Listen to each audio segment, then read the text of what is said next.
What's up, y'all? Just before you watch this video, I want to give you something that I forgot to mention. You can go out to any your local tackle shops and you can buy some actually like wacky rig hooks.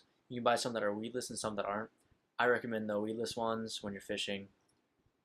Weeds, obviously. It's more visible to the fish, which if you're fishing into cover, it doesn't really matter. But I recommend that if you're fishing cover, and then just buy a wacky rig hook without the weed guard if you're just going to fish non-weeded area, if you're just going to throw it next to poles and just sort of twitch it. I forgot to mention that in the video. When you buy a wacky rig hook, it actually helps with losing the worm because of the way it's shaped. I use an octopus hook, which don't use if you can go out and purchase any wacky rig hooks, because you're going to lose more worms unless you hook it in right. But the whole point of it is saving you worms, so I would recommend actually going out and getting the right tools for for catching the fish. So yeah, I just wanted to mention that before the video, and then just let y'all go after that. What's up, y'all? I'm out at this pond right now, catching nothing. It's not fun. So I'm just gonna make a quick video on how to wacky rig. The first tip I have for y'all is don't buy this eagle claw. It looks like this, and it looks like this, yeah. So the reason I say do not buy it is because this rubber band right here, I have not once had it go over top without breaking, just like this. I would say go out and buy this the Wacky tool, or pretty much any other one probably works better than that, because this one, what you do is you roll the rubber bands over until it gets like right here, and that one snaps before it gets there, so make sure you don't buy that one. What you want to do is you want to get your Senkos. Let me go grab them real quick.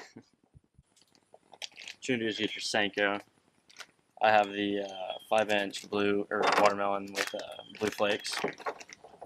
What you want to do is once you have your rubber band pulled up all the way, you want to figure out where the middle of your Senko is. So mine's right about here. You're going to mark that with your finger, push it in until it gets about right there, and then roll this rubber band to the end.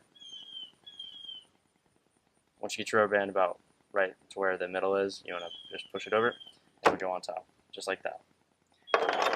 Next thing you want is you want to get some wacky rig hooks. I don't have any right now, so I'm just gonna tie on this octopus hook.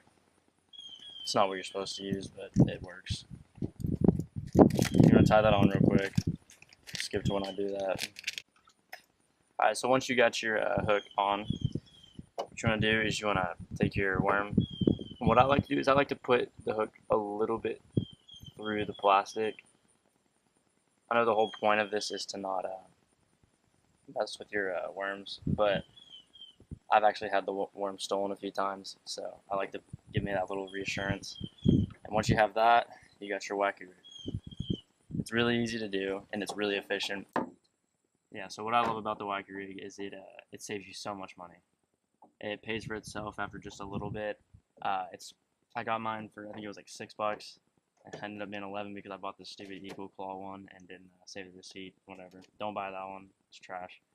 But you can probably go through about 10 fish for every single Senko, which is, if you've ever used a Senko, you realize how valuable that is, because Senkos are expensive and they also break really easy just because of how much salt is in it, and it's just, it pays for itself. So I would definitely suggest going out and wacky rigging it.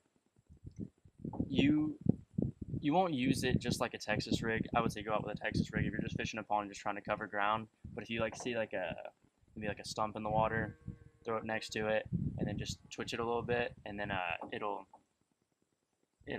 work pretty well. Just the one problem with it is the hook is showing, so make sure you don't throw it to where you don't know where stuff is in the pond. Like, first of all, I go out with like a jig, figure out what's on the bottom, and then cast it around there. It's really easy to get caught, but it's easy to get undone just because of the way it's laid out. But yeah, just use it if you like fishing under docks. Use it like that, because you're probably not gonna get stuck on anything down there. Just watch out for getting a hook on stuff. That's my one tip. And you just throw it out and just twitch it. And usually they hit it on the fall, so you want to watch your line. If you see it start to move like frantically, just reel down and see what you got and set the hook. But yeah, the Wacky rig's a really, really good tool. I catch a lot of fish on it. I'm probably gonna go catch a bunch at this pond I'm going to next. It's pretty much what I use for every single pond. If they aren't hitting a Senko with a Wacky rig, they're probably from God.